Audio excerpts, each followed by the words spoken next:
Kebakaran truk ekspedisi ini terjadi di Jalan Trans Sulawesi di wilayah Kecamatan Topoyo, Kabupaten Mamuju Tengah, Sulawesi Barat. Mobil yang berasal dari Makassar tujuan Palu ini tiba-tiba mengeluarkan api di bagian bawah.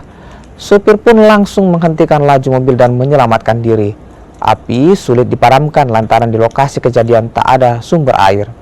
Hingga saat ini belum diketahui pasti penyebab terjadinya kebakaran tersebut. Dugaan sementara ada kebocoran pada tangki BBM mobil tersebut hingga memicu terjadinya kebakaran. Ini kenapa bisa terbakar? Tidak tahu gimana, anunya asal mulanya di sana. Tiba-tiba asap di. Iya, asal. Ini dari mana, Pak? Dari Makassar ke Palu. Palu.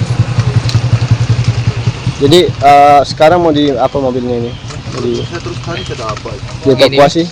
Mau dievakuasi. Muat apa, Pak ini? Kelas. Kelas semua.